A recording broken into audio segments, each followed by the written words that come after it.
home. I said, I'm not going to ask people to pay for you to come. You put your money together and come on. Did you know that 5 o'clock in the morning, when Sheikh Ahmed Tijani made the call to prayer, there was something like 400,000 or 500,000 black men on the mall. Now this is shocking. It closed Washington down on a Monday morning. I didn't want it on a weekend. I wanted us to show God that we could make a sacrifice to atone for our shortcomings. Brothers, whoever you are, stop blaming everybody else and start looking at yourself.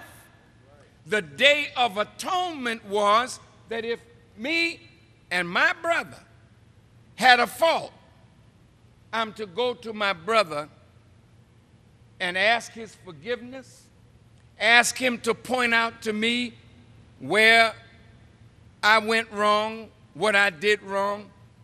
We never do that in families. Some of you got brothers from your same mother that you can't stand. You got fathers that are absentee that you dislike. We ask the brothers, go home. On that day, bring the family together and begin to talk about how we have offended one another and ask each other for forgiveness. Do you know, in the Jewish tradition, I think, I might be wrong, but I think today is Yom Kippur.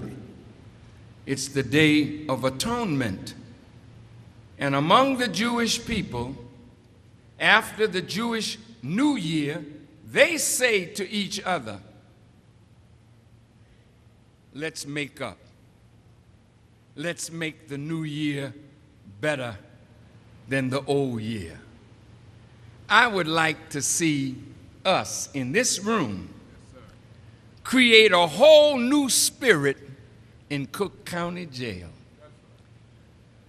I would like, if you got a beef with your brother, sit down, not in anger, and talk to each other.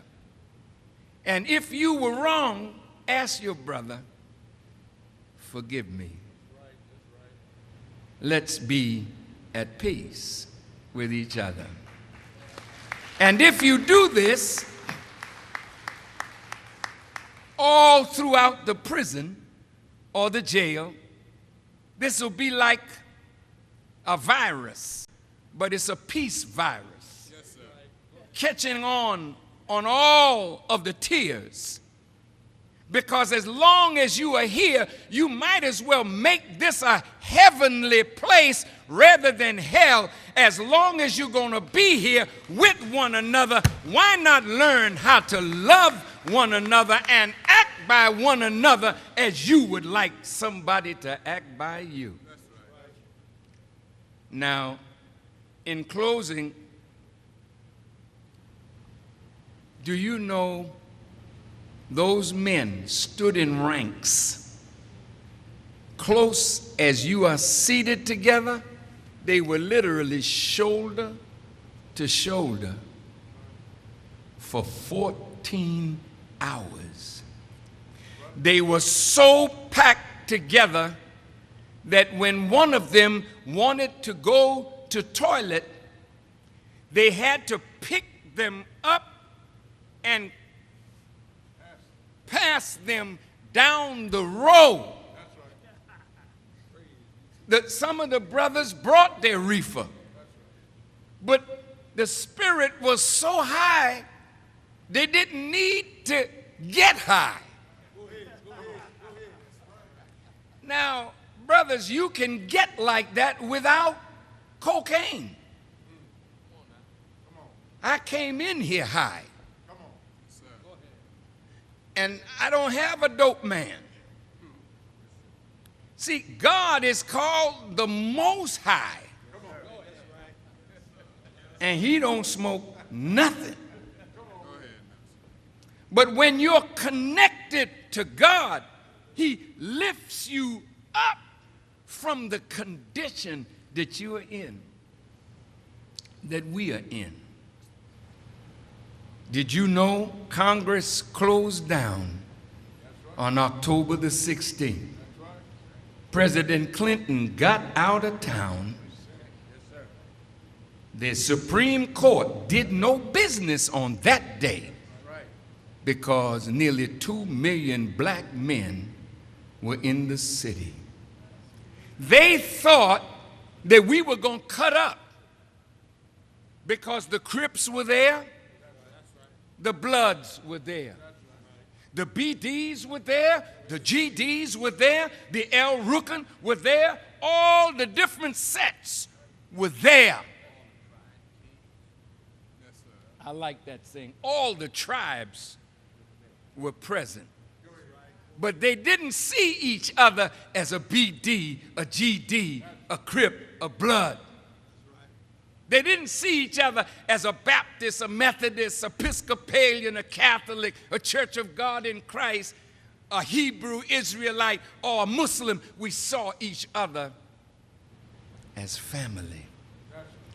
And for 14 hours, you couldn't hear a profane word, and all that was present was peace.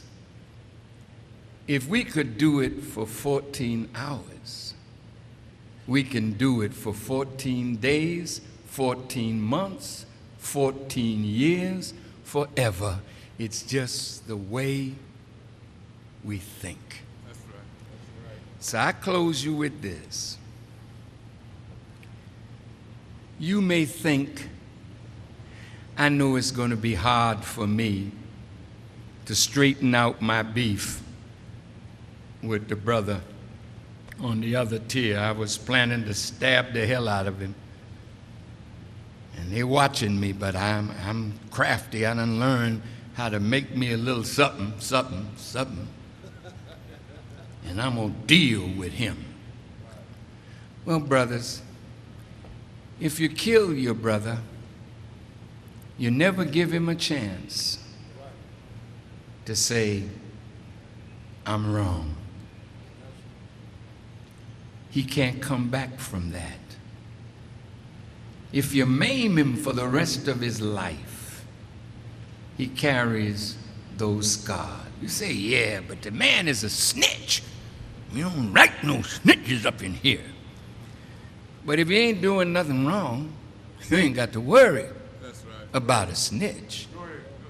See, with us, we practice righteousness. It's not being a punk. We came from where you are. But we choose now to live a righteous life. I'm not saying we're perfect. We have peaks and valleys, ups and downs, but we struggle.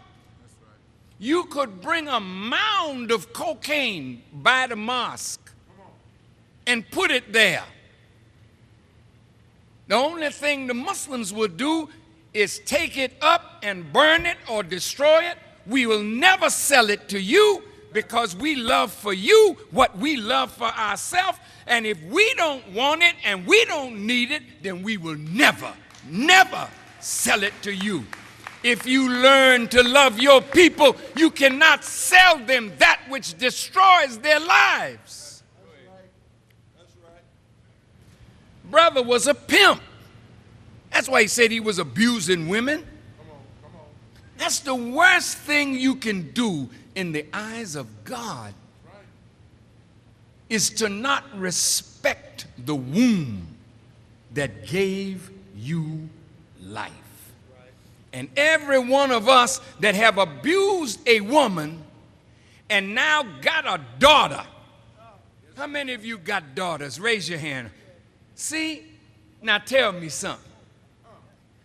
When that little girl sees you and you hold that little girl and she loves you, Do you want some dude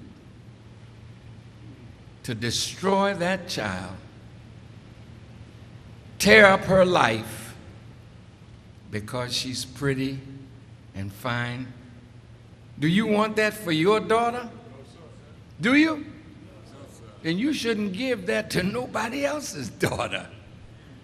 See, the best religion Elijah Muhammad taught me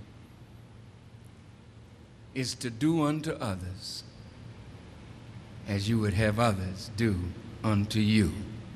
It's hard, but you can do it. It's difficult, but you can do it. I close with these words.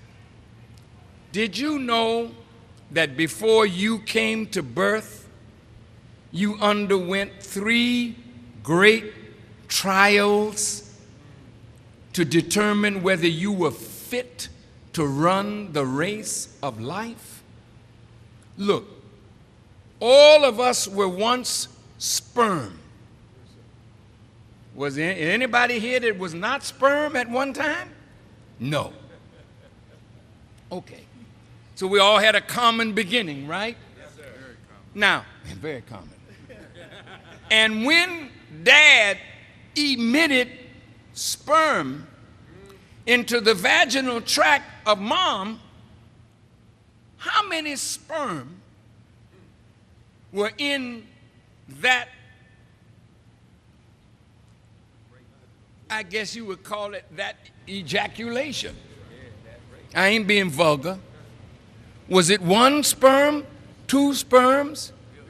Sometime it might have been 1 billion tiny microscopic sperm. So you were in a race before you got here, because you were in competition with another 100 million, 2 billion other sperm, all trying to reach the egg and fertilize the egg. Swimming. Check it out.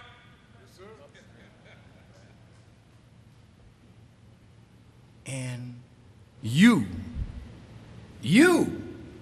were 1 in 100 million, 1 in a billion, and you made it.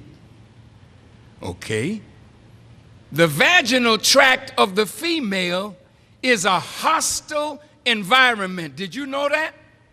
That sperm got to swim and swim fast.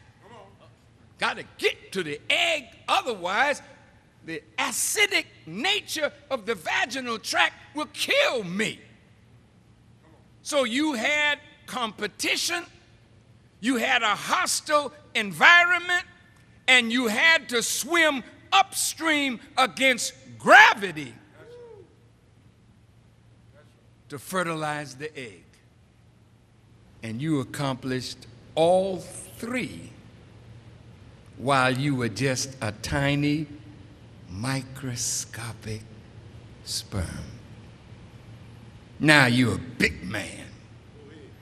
You're going to tell me that you did this when you were so small that we had to put you under a microscope to even see you? And now you complaining? Right, that's right. You know what I mean? It's too many people. I can't make it. Oh, no. Your odds are not like they were then. You won. How many is in this place? You can make it. Yes, sir. I'm going to kill myself. Don't talk like that. No, ain't nothing that bad that you should take your life. You can always overcome. Look, the environment that you came through is hostile. This is a hostile environment. Swim. Go ahead. You can make it. That's right. Pull up against the pull of gravity. You can make it. You're down, but you don't have to stay down. You can get up. You are of God, made in his image and after his likeness.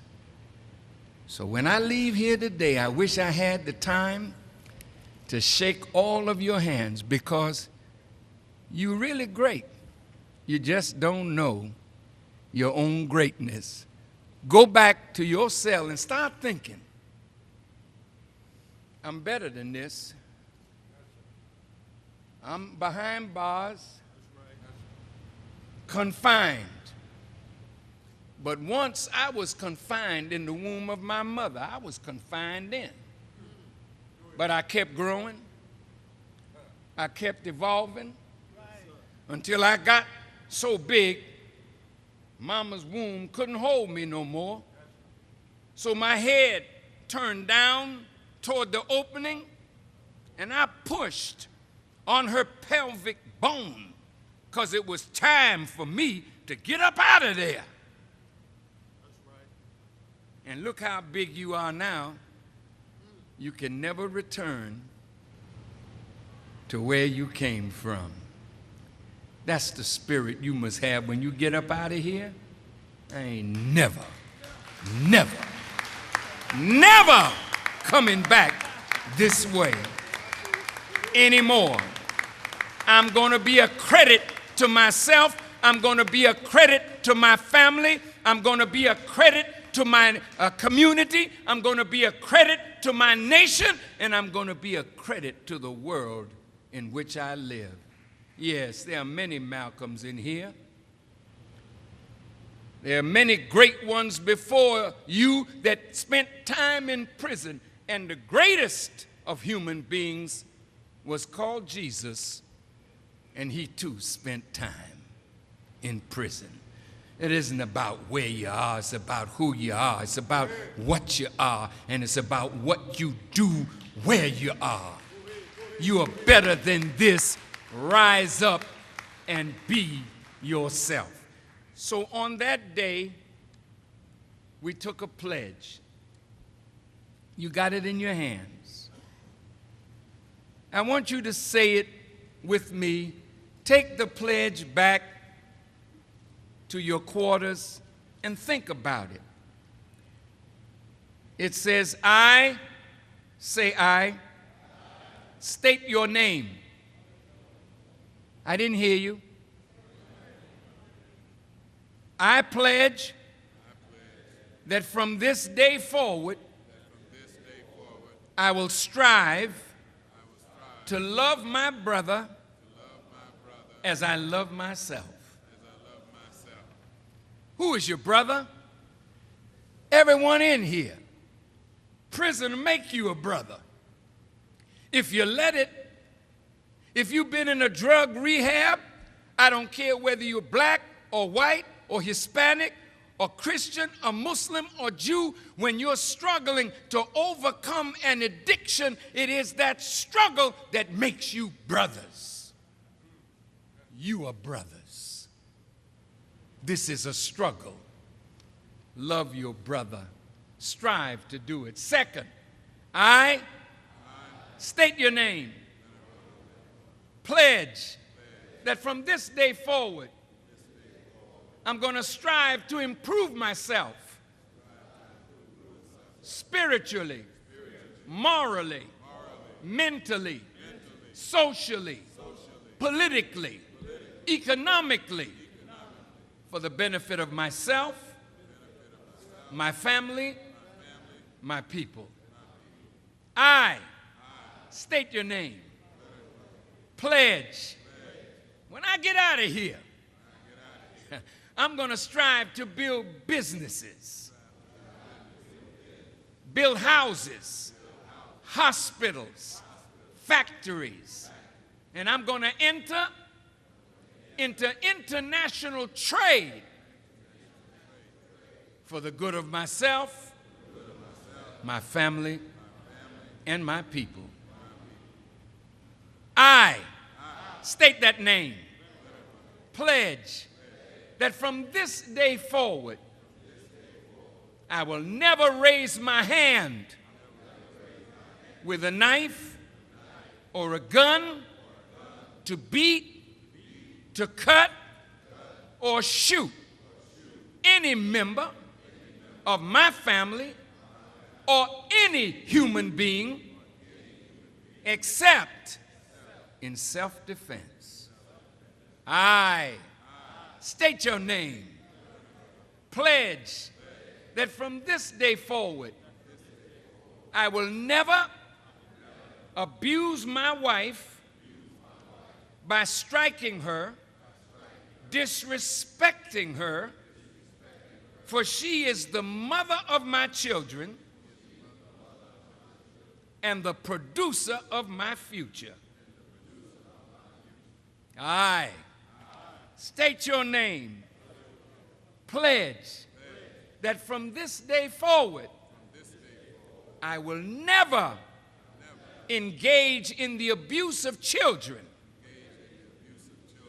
little boys or little girls, for sexual gratification, but I will let them grow in peace to be strong men and women for the future of our people.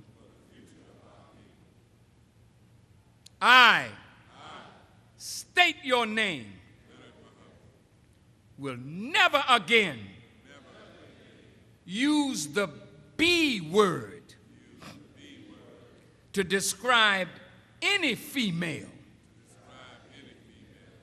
but particularly my own black or Hispanic sister. Never call any female a B.